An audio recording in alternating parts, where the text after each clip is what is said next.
Should you get the iPhone 7 Plus here in 2025? So the iPhone 7 Plus came out back in 2016, which was almost 9 years ago. And in this video, I'll be explaining to you whether or not you should get this device almost 9 years later. So first off, we'll cover the design, and then we'll talk about the specs and whether or not it's still worth buying. So the iPhone 7 Plus has a pretty big design. So on the back, we still have the aluminum design, and on the bottom, unfortunately, we don't have the headphone jack. So if you wanted to plug in headphones, you'd have to do it through the lightning port. And that's really all there is to cover for the design of the iPhone 7 Plus. Let's now move on to the specs. So starting off with the battery, the iPhone 7 Plus has a decent battery life. So it has 2900 mAh. And for comparison, the latest iPhone 16 Pro has about 3700 mAh. So overall, the iPhone 7 Plus battery is pretty decent. And from my own personal experience, the battery life is good enough to last your iPhone throughout the full day. So the battery life shouldn't be a concern, but if it is, you could get a separate battery case. And that's basically all there is to cover for the battery of the iPhone 7 Plus. Let's now move on to the speeds.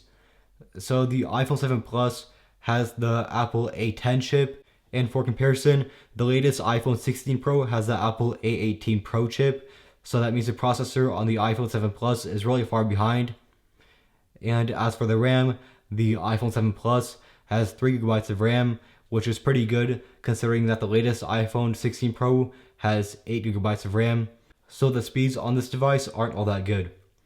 So let's now move on to the storage of this device. So the iPhone 7 Plus has 3 different storage models.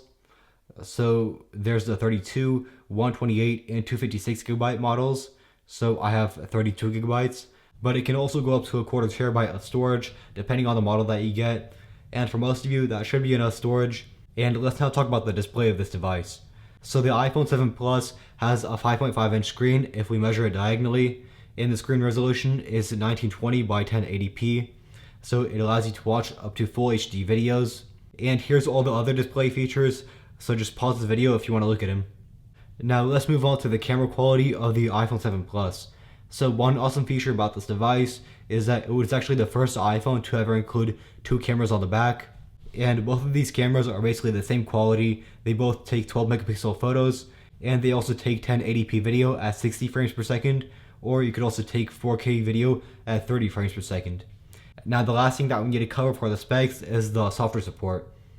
So if we go into settings, then into software update, you'll see that it only goes up to iOS 15, so it is several years behind on the latest software updates, but Apple does still release bug fixes, so once in a while a new iOS 15 update will come out to fix any bug issues that might exist on the iPhone 7 Plus. So is the iPhone 7 Plus worth buying 9 years later? Now for most of you, I would say it isn't worth buying because it's just too old. It's just not going to last you that long because it's really slow and it was released almost 9 years ago. But it does actually perform really well on some stuff like with the display, and it does also have really good design and battery. Now my best alternatives to this phone would be the iPhone 8 Plus. If you care a lot about the battery life, this could be a good option because the battery life on here is pretty good compared to some of the other iPhone models that I would recommend. And my other options would be the iPhone SE2 and the iPhone SE3. So if you're willing to spend about $100, then I would say go for the iPhone SE2, and if you're willing to spend up to around $180, you could go for the iPhone SE3, because both of these devices will last you a lot longer. They both perform really fast, but they don't do well with the camera, the speeds, and the battery life. And my other recommendation could also be the iPhone 12 mini, so this would cost you about $200, and it does have a really good camera, but it doesn't do that well with the battery. So these are basically my 4 best alternatives, and I will have iPhone reviews for all of these devices down in the description. So if you're interested, make sure to check them out. And that's really all there is for this video. Make sure to like, subscribe, and check out my channel to see more videos like this in the future. And if you have any video suggestions, make sure to write them in the comments below.